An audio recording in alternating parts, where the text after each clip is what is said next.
All right, all right, all right. Looks like we're getting going here.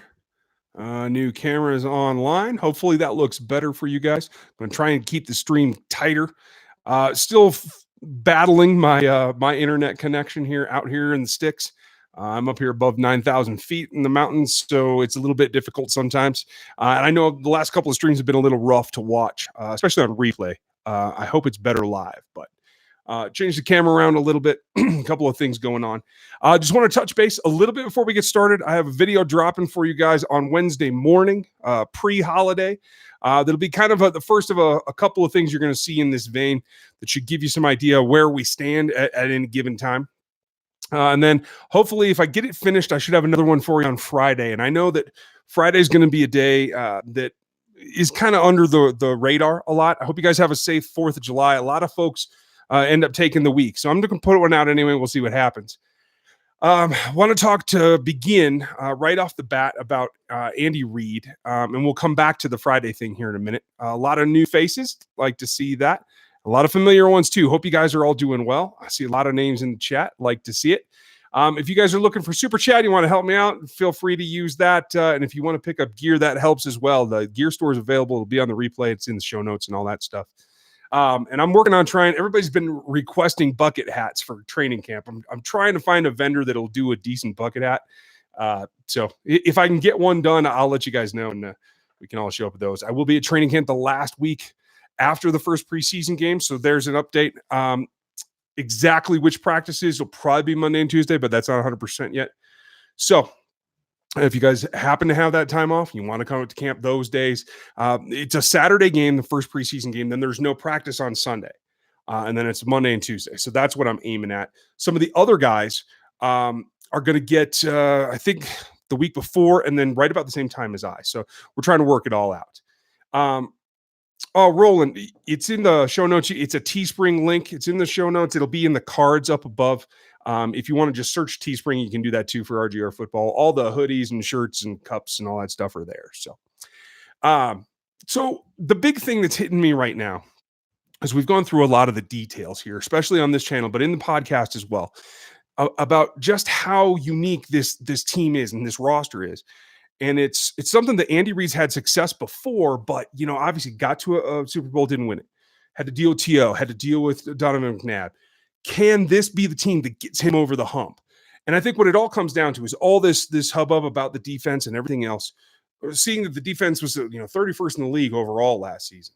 Anything is an improvement and should help him. So it really comes down to, can you continue down the line of innovation with Mahomes? And so for me, it's really about, can the two of them continue to get better, bigger, faster, and take more advantage of what the wrinkles are that are going to be thrown at them. Because they were so successful last year, there's going to be a lot of new things. So I think that's really what it comes down to. And Andy Reid has had no shortage of creativity over his career. I'm going to adjust this camera real quick. There we go. Felt like I was getting shorter there. So I don't feel like there's going to be anything that's going to be like, oh, he's too stale or he's too set in his ways. I do feel like it's going to be a little bit more of a challenge without some of the things that you might see as a natural progression from last season. So I think he is going to use the H-back more. I think he is going to try to play with the running backs more. Dual tight ends, dual running back sets. Hopefully I see some more creative stuff than that, even more. But it's all about keeping defenses off kilter, off guard, off of what they want to do, just keeping them off. And I think that's going to happen. I was a little optimistic when we did the rundown on the podcast for the schedule. I came out at 14-2. Chris was a little bit less optimistic than I am, but there's no way this isn't a 10-win team. Honestly, I have a hard time believing that they don't get to 12 wins. And I'm still a little positive, but it's a good time of year to be overly optimistic at this point. So starting to see some questions in there. We're going to get to all that, guys, I promise. I appreciate the kind words. A lot of you guys in there. I'm glad that you're digging what we're doing. And you guys have been doing great about spreading the word, too. We're almost to 9,000 subs. At 10,000, things will change a little bit. And I'll actually get some help producing and that kind of thing from YouTube. So that's just kind of the way YouTube works. So that's what the goal is right now. Get to 10,000 by training camp. And hopefully we can figure that out. it's going to be a great year, and I'm going to have hopefully more and more content and different ways to do content. I think you guys are liking the vlog style that I'm doing right now. I'm going to do a couple of new things and just keep on churning away at that. So that's where we're going. And as Andy goes, and as they continue to, maybe they get to 12, maybe they get to 13, maybe it's 11. Okay, either way, they're going to make the playoffs unless something catastrophic happens to either Reid or Mahomes. So I feel like that's good. And I think that all eggs are in this basket for Andy Reid to get over that hump. And I do feel maybe they're not the favorites. I mean, it's hard for anybody laying bets or odds to put them above the Patriots just because Belichick and Brady are still there. And, fine, be an underdog. But I really do see that this is a season that they can get to the Super Bowl. And if they do, they can win it. A one game, all holds barred, just go for it. I think that they're going to be able to ball out enough, no matter who the competition is. Breeze, the Rams, whoever might make it there. Personally, I'd love to see him play Philadelphia in the Super Bowl. I just don't know that that's going to happen either. So that's where I'm at right now. And that's where I think Andy Reid's got to be focused. This whole thing with Keatsman the last week, and clearly, and I'll talk about it now because he's not part of 8-10 any longer. It really, I think, struck a nerve with Andy Reid. And I think that's got to be the reason that parting of the ways came. And I'm going to tell you this, don't hold it against 8-10. It's one guy's mouth. He has to be accountable for his own language and the things that he says. The radio station has some good people working for it, a lot of good hosts.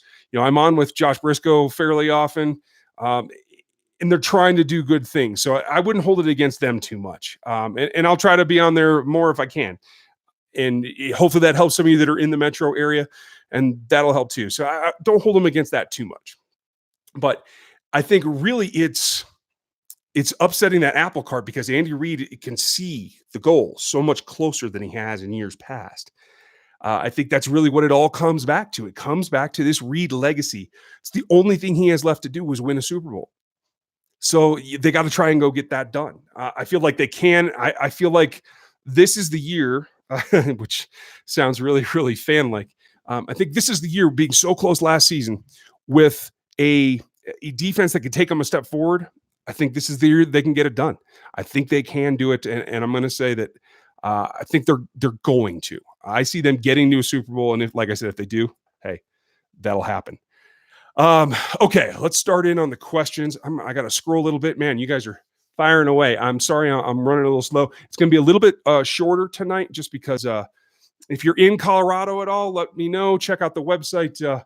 As usual, I'll be on stage with the Canyon Creek Band doing country rock music all summer. So we actually have a rehearsal for a brand new drummer tonight. So I got to cut it a bit short. That's my third job taking over sometimes. Okay, to the questions. Ian Connors, is it Super Bowl or bust? I think it definitely is.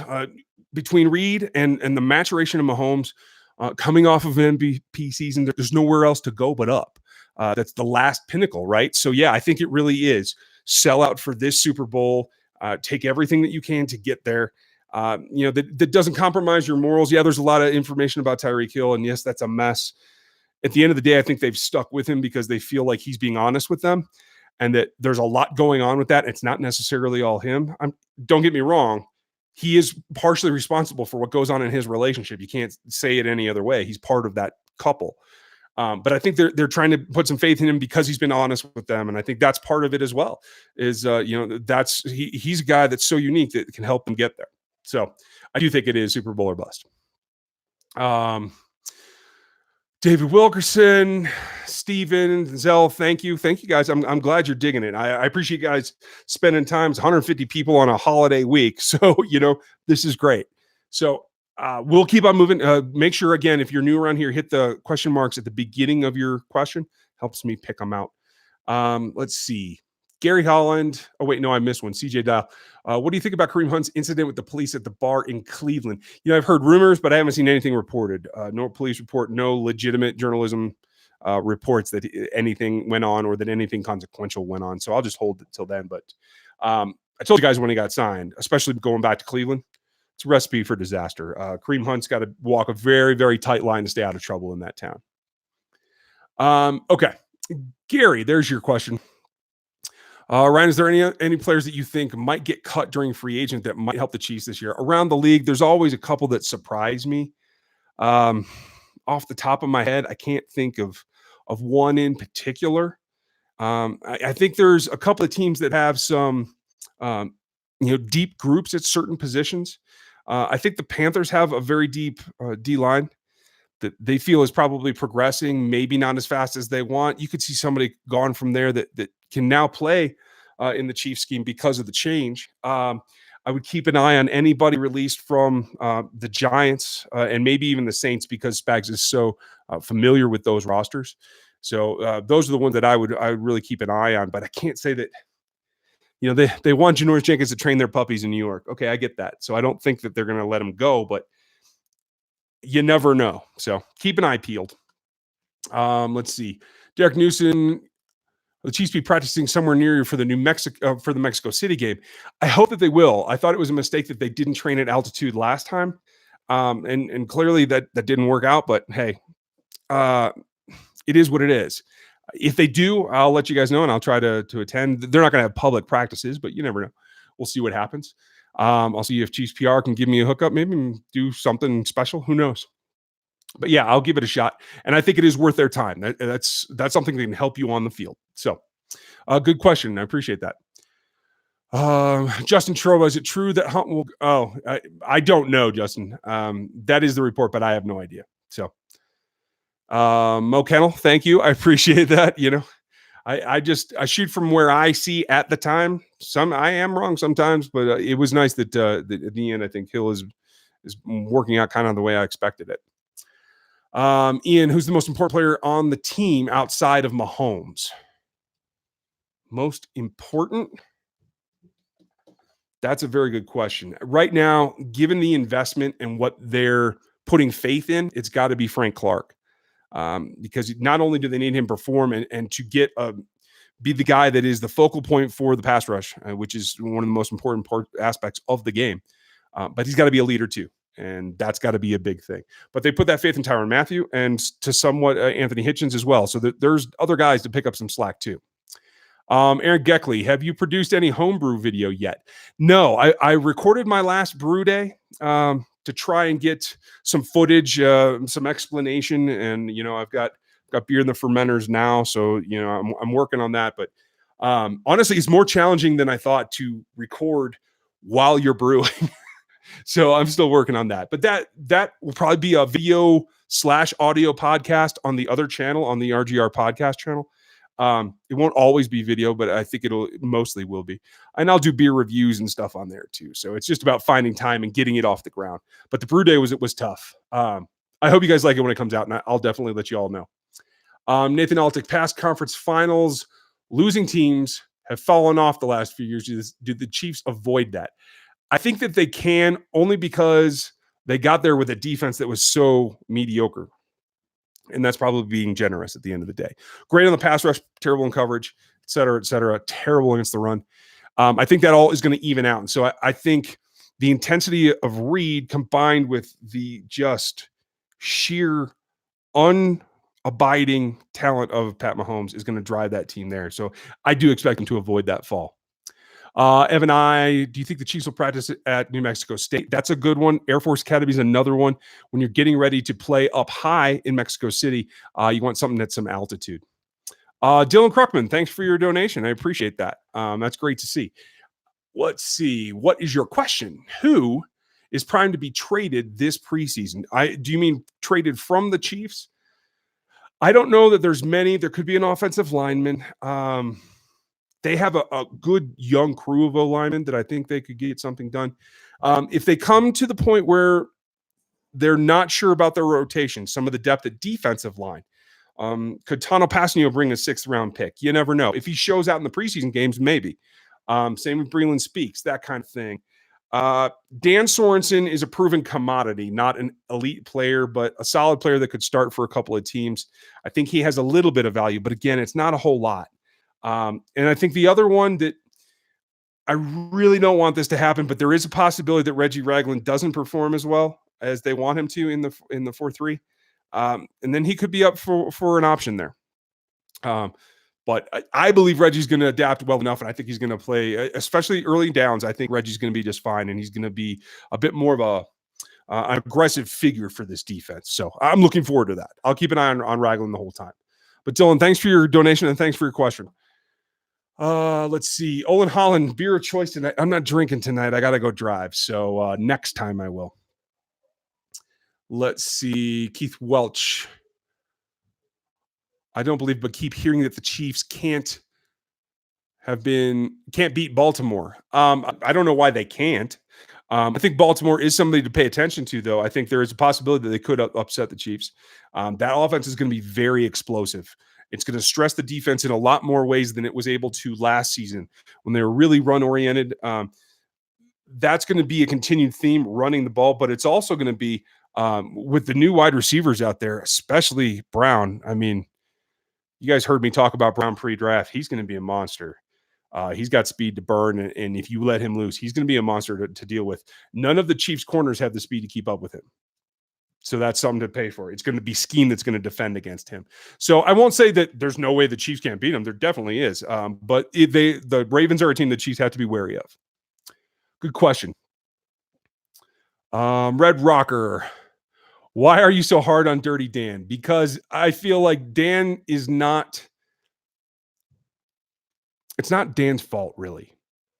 He's been played out of position against his strengths. He's a box safety. He's not very good at playing coverage, at being instinctual. It's when he makes plays in the back of the defense, it's luck. It's not because he's an excellent playmaker. And I'm hard on him because I think he gets a lot of credit. I think he flies under the radar and gets a lot of passes, particularly from the media, because they know that he played at BYU and Andy's a fan and all that stuff. I just don't see anything special about him, and I don't see anything that warrants his salary level, to tell you the truth. So it's nothing personal. Seems like a nice guy, and if they just let him be a box safety, I think he'd be fine at it. And honestly, I think if they had let him do that the last few years, he may have developed better and been a better asset to the team at this point. So that's what I think. Let's see here. Ian, what are your thoughts on the punter competition? I think it's just to keep his leg fresh. I don't think it's a real competition. I don't think Dustin Colquitt's going anywhere. I think it's a practice squad possibility. And then if Colquitt decides to retire, you have your punter in place. I think that's what Carolina tried to do with Butker, and the Chiefs lifted him. So it could be a similar situation. Okay, I don't know who Deadpool is or who he's talking about. So Aaron's not on, so we don't have a mod at the moment. So let me know if that gets worse. Evgeny, what's a realistic impact for Colin Saunders to have his rookie year? Over under 5 sacks and 15 pressures. I think you're in the range. I'm going to take the under on the sacks, but I'm going to take the over on the pressures. I think Saunders is very quick for a guy his size. I think a lot of folks see how heavy he is and think that he's going to be a nose, but that's not his game. He can do that. I don't think that's really what he's best at. He's a penetrator, and he's got a quick first step. He's good with his hands. He plays with good leverage, and he plays underneath a lot of pad levels of offensive linemen in the league because he's only 6 foot tall. His arms are about, 3/8 of an inch shorter than Aaron Donald's. So there's a lot of folks that think that because his arms aren't super long that he's at somehow a disadvantage. He's not. It's about power and technique. I think he's going to be fine. So I do think he's going to shoot gaps more so than Noddy did last season, but in a similar way. And I think he will produce some pressures. It all depends on how much he plays. So that's going to be the key. Where does he get to the rotation? If he gets to be third in the rotation, then I think he'll definitely break 15 pressures. The sacks may be a farther stretch. That may be a year 2 kind of level. Good question, though. Let's see. Captain Blah. Will the change of coaching staff help the penalties any? Last year, they were one of the most penalized teams in the league. On defense, yeah. I mean, the corners are going to be able to either A, have more space, or B, jam more, because they're not going to be stuck in tight man coverage without being able to be physical. Spagnuolo is aggressive. He's going to let them do that. And I think he's going to protect them some, because I think Fuller and Breland came from a zone system when they were in Washington. I think that played to their strengths. I think you're going to see more of that. So I'm going to say that the penalties are going to fall, particularly in the secondary. Let's see. Who's your favorite for the tight end too? Ian Contis, good question. That's a tough one. There's not a lot of it's a ton of question marks. There's not a lot of certainty at tight end too. I am basically relying on athleticism because the two guys that I think have the best possibilities to play in the Reid pass happy offense are guys that have athleticism skills and can catch the ball well. That's Yelder and John Lovett. A lot of the other guys are limited one way or the other, and I like Jordy Fortson to make the practice squad. So he's a converted wide receiver that has the pass catching part down, but Yelder's the only one that I think can actually marry both some athleticism, pass catching, and pass blocking, run blocking. So I think Yelder's got a leg up. Andy Reid was pretty open about being disappointed that he had, I think he pulled a hamstring, and that's why they held him out the last week of OTAs and minicamp. And Reid sounded pretty disappointed that he didn't get to see him more. So that's where I'm lying right now. Who makes the 2019 wide receiver group? Carlos Ruiz. Good question. And I go back and forth, and I have been going back and forth. Hill's got to be on the 53 come day one. So I'm just going to include him. Yeah, the suspension will kick in the next day, and they'll put him on suspension. They'll bring somebody else back. But he's got to be there. So Hill, Watkins, Robinson, Mecole, Hardman, Pringle, and I think Dieter ends up making it. Then you let Hill go to suspension. You bring somebody back. For me, it's going to be a competition between Kemp, who I know Dave Tobe's going to want to keep to begin with, and could end up beating out Dieter or somebody. And what's going to happen with Cody Thompson? There's a number of young guys that are going to make the practice squad. I think Custis is one of them. I think Fenton's going to be one of them. A lot of good size guys that are young, and the Chiefs are going to make an investment in them, but it's going to be on the practice squad because this is a really deep position group. If somebody really, really comes on, I think Pringle's definitely on the 53. They've said that he would have made the 53 last year. If he's there and Dieter's there, if one of those younger guys really comes on strong, there's a possibility that they could bump somebody. Chris seems to think it could be Demarcus Robinson. I'm not 100%, but right now I think Robinson makes it with those guys. Check back with me after a couple weeks of camp, and it may be totally different. Good question, though, Carlos. Adam Daughtry, who do you think the tight ends are going to be? Oh, okay, just answered that one. Thanks. Okay, let's see. Nathan Roth. Does Noddy start over Williams? Yes. They're going to start Noddy, and they're going to let Williams come in part of the rotation. That's what I'm waiting to see. Is it going to be Williams? Is it going to be Saunders? Is Saunders anywhere near Williams? It's going to be tight. And then there's Hamilton. Does he make it as well? I tend to think that there's only going to be 4 interior linemen, but I could be wrong. And that's mostly because they have so many guys that can play D end. So we'll have to see what comes with all that. Let's see. Who's next? Kevin Pippin. Have you started looking into next year's possibilities draft picks as far as the tight end position? The Chiefs try to draft next year. Have you looked at the Razorbacks tight end Cheyenne O'Grady? I've heard his name, haven't looked into any of them yet. This is the time of year where I switch over and I'm completely NFL, and I'll go through the NFL season. I'll watch, there's a couple of teams that I watch in college football when I'm available. But most of my Saturdays are spent planning for Sundays. So I don't get into the film until bowl season really is when I start looking at a lot of the prospects. But if you have anybody else, make sure you hit me up with suggestions, and I'll put Cheyenne on the list. Joey Garrett, if Watkins stays healthy, what's his statistical ceiling? He could be 1,000-yard receiver. That'll depend on whether Hill's out more than 2 to 4 games, which I don't think so. I think it's going to be 2 to 4 is where I'm thinking the suspension is going to be. And depending on how they want to play Sammy, I think he has the ability. He looks like he's in better shape to me. If he is and he's able to stay on the field, then yeah, I think he can be 1,000-yard receiver. If Hill's there, say 14 games, maybe he doesn't get that. Maybe Hill does come back and get enough, but Sam's going to be around, more than last year. I think he's going to be 600 to 1,000, or sorry, 800 to 1,000. That makes perfect sense. So yeah, that's kind of what I think. Touchdowns is going to be the big question because Mahomes can throw it anywhere at any time. I'll say 8. I don't know. I could be wrong. Okay, Mo Kennel. What do you think they should sign another big name on the defense? There's really no one to sign right now, Mo. That's the problem. They could trade for somebody, but that's going to cost them a lot of draft capital. I think honestly, if they sign anybody, it's going to be like after cutdowns. It's going to be that, hey, this guy got released and we didn't think he'd be available. They might still be pushing for Pat Peterson. I don't know. I would be if I were them, but I can't confirm that. So, Jordan Falcon, do you miss DJ as much as I do? I do miss DJ. I like the way he played. I like the way he carried himself as a leader, as a person, as a mature guy.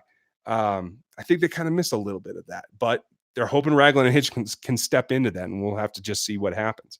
I got to say that I'm a little bit excited about Darren Lee too. He's been an underdog his whole career, and he's really athletic. I think Spags can find a way to use him well. So, I hope DJ comes back coaching, and I know Reid would be open to that. Do you think we should? Oh, that was Mo. Okay, got that one. Ian, what are some guys you could be unexpected key players this year? Unexpected? Whew. I mean, you can't leave Sherman off that list. If there is a tight end too, like I love it. If they actually buy into doing the H-back thing with him, which is really his main role, he could have a much bigger chunk than any rookie we've seen in a long time. Hardman, if he progresses enough, especially while Hill is out, he could play a much bigger role. I think eventually when you get Hill back and you have Watkins on the other side, I think Hardman's in for a really nice possibility. Playing out of that slot, I think in particular, is going to help him a ton. And I am, it's hard to say that Thornhill would be a surprise, but I really like his ball skills, and I think he's going to contribute to this team in a really positive way. Okay, moving on. Who's going to be the fourth corner? It's a good question. I think Fenton and Fields make this team. I'll tell you that. So that puts them at worst 5 and 6. So do they go with Reeser? I hope not. But, he's been productive. The thing with Reeser is this. We saw him when he was in Kansas City, and he didn't perform well. He didn't look like he had the potential to perform well. And then he goes to the AF, and he balls out. Okay, so did he learn something in the meantime? If he did, great. I'm not trying to belittle the guy, but we've seen him on the field, though. We can't ignore what we've already seen him in the NFL. So I have trouble seeing that. And Tremont Smith, he's more of a returner than a corner right now. I don't see how he's going to be in a position to really outplay. And if he loses his return job to somebody like Hardman or somebody else, that makes him expendable too. So I'm not sure. But the fourth, I don't know, one of those two and the two rookies. That's going to be the question mark. Okay. Low lip. Would you rather keep Patrick Mahomes and never win a Super Bowl, or cut Patrick Mahomes and have a guaranteed Super Bowl victory? It's a good question. I mean, Pat Mahomes is a little bit more than just a Super Bowl. You know what I mean? To say that he'll never win one, and that's part of the scenario, that would put a kibosh on it. But I think it brings a lot to the team. And if they don't, if it were a situation where they would never get over that hump, but they could be perennial AFC championship games, I don't know. I think you got to look at that pretty hard. For me, I'm about winning. So go get it and rebuild after that if you have to. Let's see. George Ortiz, the article came out about Fultz being a steal as an undrafted Fultz. I think you mean Fields. Okay. Yeah, he definitely is. And I said that from the beginning. He's a guy that I had a lot higher on my list than UDFA. I think I had him as a 4th round, maybe even a 3rd round pick. I think Fields is going to make a run for this. He's instinctual. He's really athletic. The question is, can he be coached and can he learn? And that's something that they had some question marks at Clemson, but I think that he's going to show that he can. So we'll see. We'll find out pretty quickly, actually. What game are you looking the most forward to this season? Easily New England. The Chargers game are going to be like competitive, but I want to see New England. That's the stick. That's how you get over the hump, is to beat New England. And being so close a couple of times last season, that's really the key for the evolution of the quarterback as well. So yeah, that's the game that I'm most keyed up to see. That was Gary Holland, by the way. Sorry about that. Anon Corcoran. Let's see, Cokerum. Sorry. Are they going to keep the same kicker? Yep, Bucker signed an extension. He's here for the long term. Ian, what are the defensive? What are your offensive and defensive starters right now? Okay, we can run through them real quick though, because we're stacking up questions here. Oh crap, and we're at 30 minutes already. Okay, so starting inside, Reader, LDT, Wiley at left guard, Fisher, Schwartz. That's 5. Obviously, Mahomes. Damien Williams is going to be the starter out there. And I think at the end, it's going to end up Watkins, Hill, Hardman. But for now, week 1, I'm seeing Robinson, Watkins, and probably Hardman too. Maybe Pringle, but probably Hardman. On the defensive side, Jones, Noddy, Okafor, Clark, Wilson, Ragland, Hitchens. And then, if you're going to go nickel, obviously Ward Breland, Fuller, Thornhill, and Matthew. That's the way I see it. Who's the best Chiefs running back of the early 2000s? Poe, Hall, or Charles? Charles, not even close, Metal Rocker. Because Poe was a defensive lineman.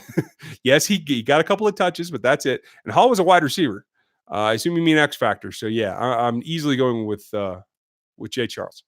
Mo Kennel, did we hire Spag to beat Brady and the Patriots, or is it truly an upgrade over Sutton? He is truly an upgrade over Sutton. But he also, that's like the feather in his cap. Hey, I was able to beat them when it counted. So that's a big part of it too. But probably the bigger part is that Andy knows him. He's worked with Spags in Philadelphia. He's comfortable. And Andy wants to be able to not think about the defense, to hand it over to somebody he trusts and call it done. So that's the big thing about Spags. And I think that's probably a bigger factor. Khalil McKenzie, yeah, working with Will Shields. You saw that on the franchise last week. McKenzie stuck on the 53 last year because they didn't want to risk losing him. He's going to make this roster. He'll be on the 53. And I'm, for one, am really interested to see how he's progressed. He looks a lot more athletic, a lot more trim to me. And he's a guy that's cerebral. Obviously, his dad played for a long time. Like, he's got the pedigree. I want to see where he's at after a year of practicing. Okay, Anthony Nelson, do you expect to beat the Bears in week 16? Should be an incredible game with Nagy's relationship with Reid. Yeah, I do. I expect to beat them fairly handily, actually. I think their defense is good. I'm not a Trubisky believer. I think he can be solid, but I don't think he's special. The only thing that'll change that is Nagy. So let's see what they do with it. But yeah, I do expect the Chiefs win. James Householder, will Pat be the MVP this year? Will he shock the world with 50 Ts again? I don't think so. It's really rare to have a back-to-back MVP. It's just not something that happens very often. I can't remember the last time that it did. So I think that's a stretch. And I don't think he's going to have to throw 50 TDs this year. I think the defense is going to be better. They're going to keep opponents' scores down, and so he's not going to have to throw as much or as often into the end zone. Sorry. He's still going to have, he's going to have the stats to be an MVP again, though, because I think he's going to have 40 and 4,500. So yeah, that any given year, that'd normally be an MVP. Good question. Lolip, is there anyone in the supplemental draft that can help us? I don't think so. There's a DB. There's the wide receiver from West Virginia that was a quarterback in high school at one point. I think when he first went to college, then he became a wideout. But they're stacked at that position. I don't think any of the DBs are super special. So I don't know if there's anybody who can help this team in the supplemental draft. Conis, Ian again, what AFC teams do you think is the biggest threat? It's the Chargers. Yes, talking heads and NFL media pick them every year. That's not a misconception. That's true. But they do have the talent. On paper, they are the second best team. Can they avoid the injuries and can they actually perform? That's the question. But I think they beat the Broncos handily, and I think they beat the Raiders handily. So yeah, they are the second. And I think they proved that they can hang in even when they do have some injuries. So I do expect the Chargers to be the biggest threat. Curtis Douglas. Oh, thanks for the link. Yeah, the Teespring store is in the chat, folks, if you guys want to grab any gear. Chris Pete, thanks for your donation. Appreciate that. Rock Chalk. Oh, no question? Oh, come on, man. Let me pay you off. If you come back, ask a question again. I appreciate that you like the channel and Rock Chalk. I know there's a lot of Mizzou fans that don't like me wearing Jayhawk stuff, but don't take it personal. It's just me being me. Red Rocker, what game is a must see at home that's not a divisional game? Hang on, let me look at the schedule here. I think I have it on another window. Must see. Baltimore week 3 and Green Bay week 8. Do not underestimate Aaron Rodgers. That's all I'm going to say. He, like Mahomes before him or Mahomes after him, can take over a game, even with wide receivers you don't know the names of. But Adams and he have a special relationship. I think they're going to run the ball better. I'm not putting anything past Aaron Rodgers this year. James Householder, thanks for your donation. I think you asked a question, but ask another if you like. I appreciate it. Ian, what are some veterans that could be cut in the preseason? Veterans on the Chiefs team that could be cut. I'm not seeing a ton, to be truthful with you. I think if somebody like Ragland or Sorensen or Reeder lost out in a competition, I think they'd be traded away for a know-nothing pick, 6th, 7th round. I think that's still better than cutting them. And I think Veach is very, very specifically aware of that. I don't think he's going to give things away for free. So is there anybody else I can think of? Williams.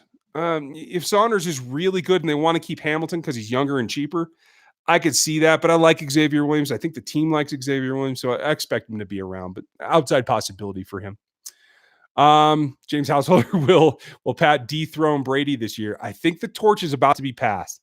I think it's this year. I really, really do. They're not going to go down without a fight, but I think this is the year that the Chiefs and Mahomes in particular versus Brady can pass him by. I mean, ask Chris Sims. He thinks Brady's like the 9th best quarterback in this league. So I think that's a bit silly, but hey, it is what it is. Okay, next question. Got that one. Gary Holland. What do you think of the radio host Keatsman and what he said about Randy? I think it was wrong. I think he was an owner, so it wasn't that he got fired. They had to buy him out and all that stuff. I think it was the right thing to do for the people that run 810. And I don't go on 610 when I do radio spots. When I go on 810. I've been on with Josh quite a bit. I had been on with Cody, I think, once or twice. And I'll continue to do that. When 810 wants somebody, with a different opinion, I'm happy to add it because I think the station's good, and I think what Keatsman did was wrong. Are we trying to pick up a CB or a tight end, Justin Trudeau? I think so, but I don't think they're going out of their way to bend over and like give away a bunch of value. So if something comes loose that they think can help them, they will. Nathan Altick, do we have the rest of the caps? How do we use the rest of the cap space this year? More specifically, do we make it to sign Jones? Yeah, that's what it's for. I don't think you're going to see the Hill thing happen till later, although Trez Paylor did report that they are looking at doing the extension again. And that makes me feel like it's got to come out with the league that he didn't do anything. And I think that's really important about what he said to the league and the fact that he was there for like 8 hours explaining to 2 female NFL investigators what the situation was. I think the outcome of that has to kind of play into that. And if they're already letting it be known that they're going to be looking to extend him despite this whole situation, I think that says something about the situation itself. Okay. Dylan Hale, I don't think I've answered your question before, so welcome. If Coach Bieniemy leaves, who'll be the next offensive coordinator? It's going to be Kafke. Is he associate coordinator now, or he's the head quarterback coach? And then Jay Blameyer is the assistant quarterback coach. So the pipeline's there. If that's the way it'll work in most estimations. Tom Melvin doesn't want to be a coordinator. I don't think Andy Heck ever has any designs to be a coordinator. So there's no one internal that you're going to promote, really. I don't think the running back coach, and his mind's slipping away from me right now, which is terrible because his dad coached me in high school, of all things. Dang, I'm sorry. I don't think he's going to be ready for a coordinatorship yet. So I think it's going to be Kafke, however you pronounce it. And then, Blameyer will then ascend to quarterback coach. Good question. In context, with the amazing offense and expected improvement in the defense, is 16-0 realistic? Probably not. Nobody goes 16-0 in the league. there's always some tripping point. So our 4 losses last regular season were by 3-3-1-7. You're absolutely correct, and that's what has me thinking that there's a possibility they could go 14-2.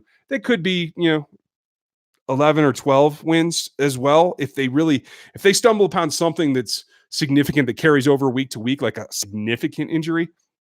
That could happen. But it's really on the defense to come together. I feel like they will, but if they don't, hey, it makes things harder. CJ Dial, if you could pick one superhero to play in the Chiefs, who would you pick? Well, it's not Flash because they have Tyreek and Hardman. My nephew's really into the Hulk. I could see him playing inside at center. Why not? Yeah, let's do that. Interesting question. Nobody ever asked me that one before. Steven Concepcion. Did our defense underperform because the offense scored scored too fast and they were gassed? I mean, that had an effect on it, certainly. But it was way more scheme and what they asked guys to do that was not in their wheelhouse. But yeah, they did get tired at times. David Wygant, welcome. I don't think I've answered one of your questions before either. Do you think the special teams can produce at a high level this year? Yeah, I mean, they're talking about going with a much younger crew. And as a roster gets more mature and gets better overall, you get younger and younger guys that are playing your special teams. And so that makes things hard. It is more of a dedicated role. You're going to have guys that have done it before, but I think they can. They definitely have the explosive tendencies. It's about getting the blocking straight. And Dave Toub's best in the business. So, yeah, I think they can perform at a high level, maybe not elite level, but a high one. Let's see. Good question. I don't get many special teams questions. Milo, do you think Britt Reid is a good coach? I don't know. I've never seen him coach. I've never been able to watch him interact with players other than, at training camp, like from across 2 fields or something like that. I think it is notable that a guy that coached D-line is no longer coaching D-line with Daly. That's partly because Daly's so good at it. But it's also trying to get Britt Reid a little more well-rounded, moving to linebackers. I think he understands the game. I just can't speak to how great a coach he is or not because I've never seen him interact with players in a way that I can actually judge it from. Good question, though. Who's next? Scott Vansel, are we overrating the tight end 2 position? That's a fair point, but in Andy's scheme, probably not. It's one of those deals. Andy wants to use a second tight end. And when defenses, if they really want to drop 8, you have to have the mismatches because if they're doing that, they're trying to take away all of your receivers. It's the guy that they least pay attention to that you want to take the advantage from. So that's where the tight end 2 really comes into play.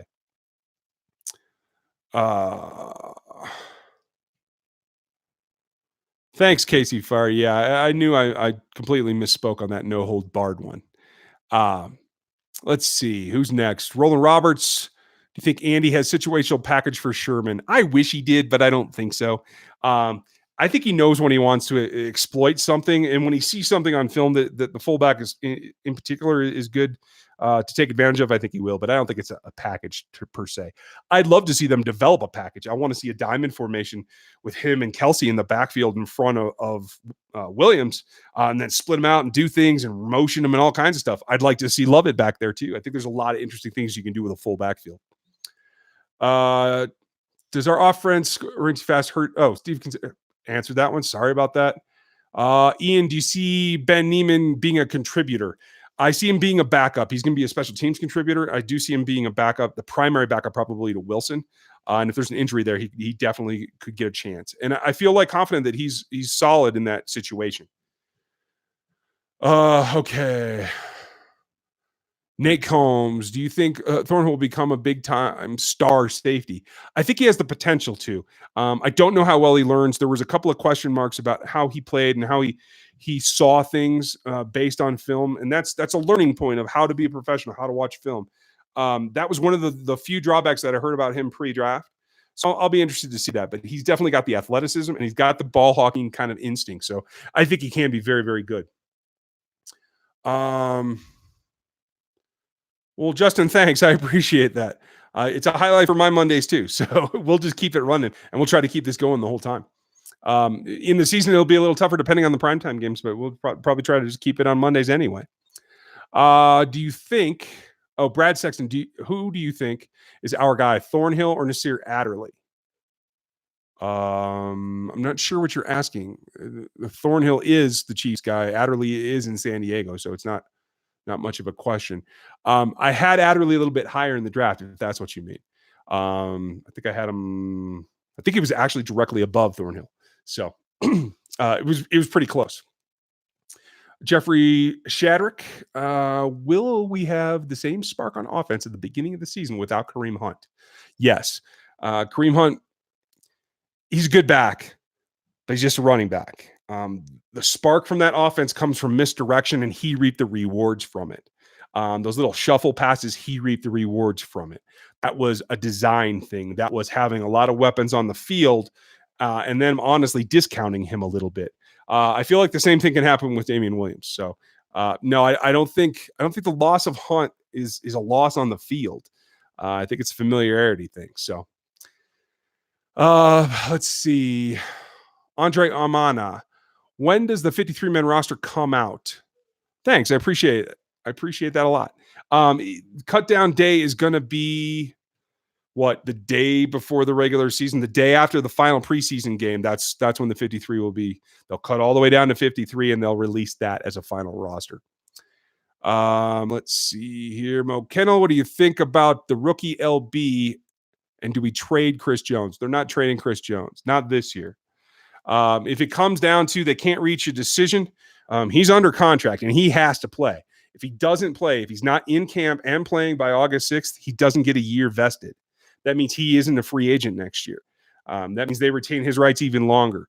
So the worst case scenario is that they can't come to a deal. He plays out this season under contract and they franchise him next year. Then I'd make him play another season and play it again, at which case then I might try to trade him. Either in the off season after putting a tag on him, or maybe during that first franchise tag season. But that's the way I think it'll fall out. I think they can get a deal done. It's just about whether he and his people are going to back off of what I feel they're asking for too much money. He's not Fletcher Cox. He hasn't proven to be that year after year after year. If he plays this season, puts up the same performance, then maybe. And I think he is very good. You can't prove longevity until you do it for a couple of seasons. So 1 year I don't think is worth $100 million is my point. So yeah, but I think they can get it done. I think they should get it done. Keep your players in house is what I think. Who's next? Oh, thanks, David. I appreciate that. Norman Shrek. Oh, Norman Shrek. I like that. Oh, we're at 47 minutes. I got to get in the truck in 12, so we're going to give this 5 more minutes. I'll speed through these as much as I can. Shrek, wouldn't Hill and Hardman be receivers 1 and 1A? No, Watkins will be the second receiver no matter what. Hardman is not going to pass Watkins in any way, shape, or form. They'll let Sammy play out his contract and then maybe, but no, he's not going to overtake him. Evan, I heard Alex Okafor has been looking good in practice and looks to be getting his spider spot across from Clark. Yeah, that's how I have it set up right now.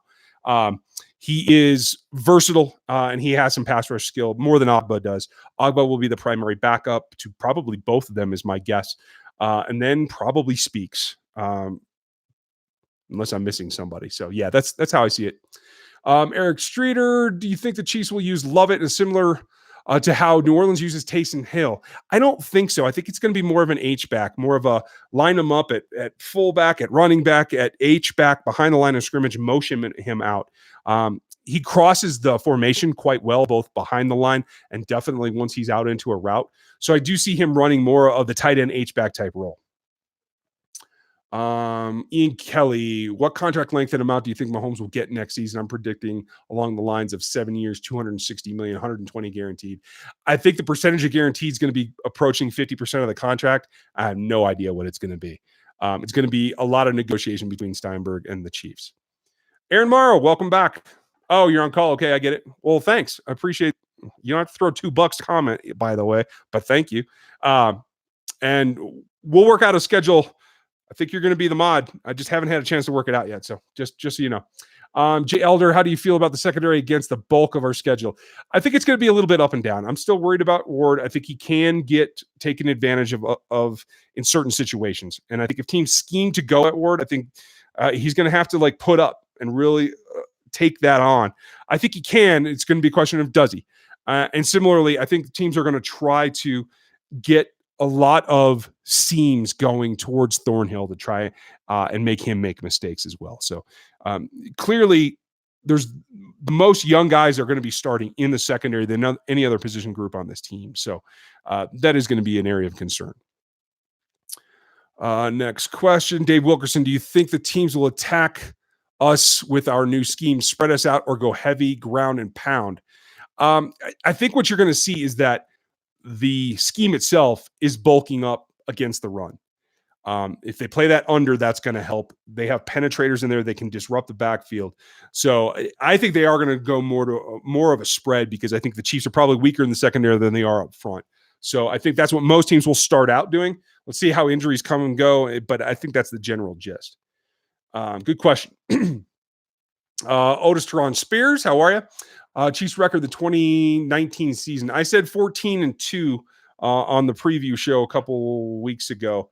I'm going to stick with that now. It might fall a little bit. We'll see how camp goes injury-wise. Ray Booth, biggest strength on the D. It's going to be that front seven, that getting exotic pressure in particular, not necessarily from the edges, but overall defensive front pressure. Let's see, Kevin Pippen, do you think KC will have Eric Bieniemy next season still, or is it possible?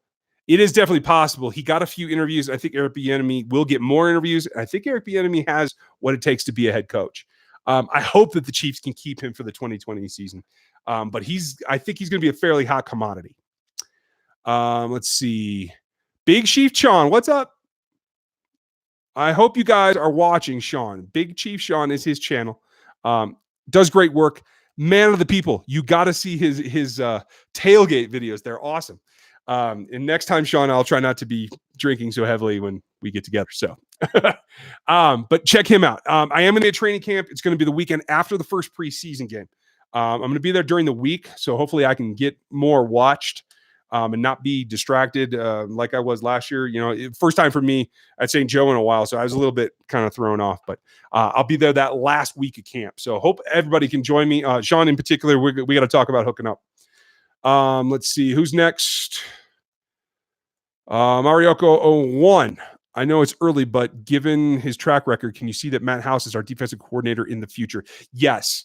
Matt House has a great track record. He's an intense guy. I think he's going to turn those linebackers around. And he's been a leader, both as a coordinator and a head coach at the college level. I do think that both he and Daly are candidates eventually to be stolen from the Chiefs. I don't know Steve Spagnuolo how long he wants to coach. If he's successful, he's going to have a chance to be here for a while. So that may mean that both of them go elsewhere. If they aren't immediately, I mean, like in 2 seasons, you can give them 1 season to get adjusted, but in 2 seasons, Steve Spagnuolo's scheme has to work enough to get them to the Super Bowl, or they're going to have to take a look at something. Mahomes' second contract is going to be a third contract is going to be almost unbearable. So it's going to be very difficult to do that. And I think those 2 guys are going to be candidates in-house if anything ever was to happen. Super Chief, this is the first thing I've seen you say. Sorry, skipping your question. I'm not doing it on purpose. Throw me another one real quick, and I'll try to get that done. We got like 2 minutes. Question. Okay, big test. Who do you think that will lead the team in TFLs and overall tackles? If Jones is here for a full season, which he should be, it should be Jones. I really feel like he's going to play a big role, especially if he has to play for that contract. I think that's going to help quite a bit.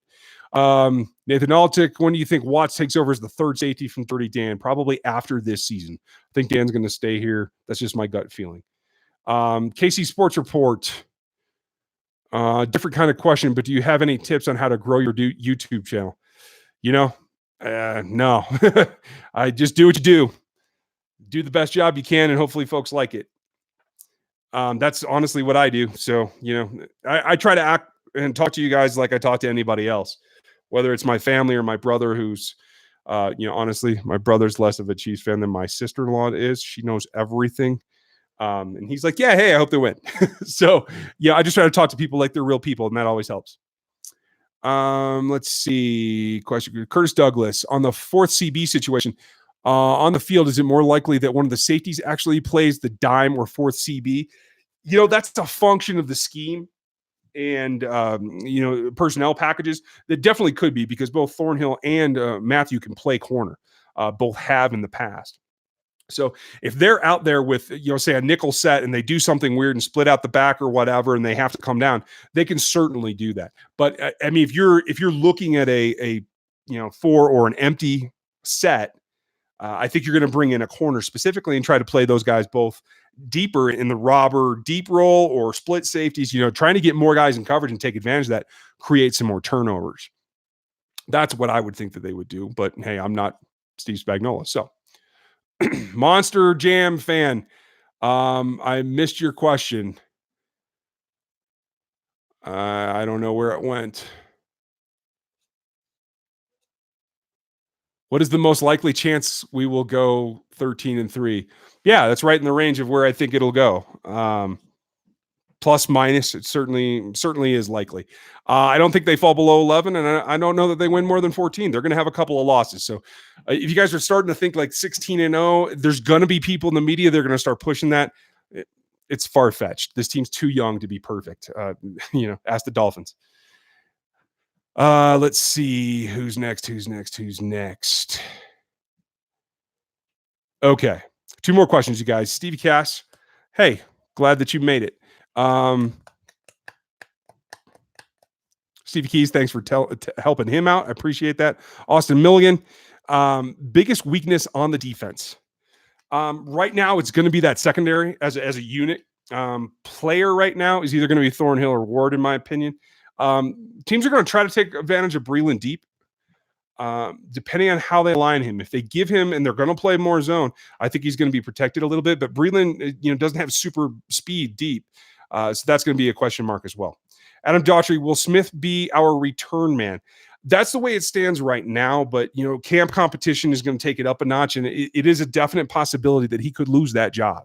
If he does, and he's not the return man, Tremont Smith doesn't bring anything to the team. I don't think he's good enough to play on the field at corner, and so that's why you could see him be somebody that doesn't make the roster. But that's how I think it. Little Broccoli, last question. Do you think Tyreek Hill will mentor Mecole Hardman? I think he can. I think he will eventually, but I think it's going to be a lay low kind of situation for him.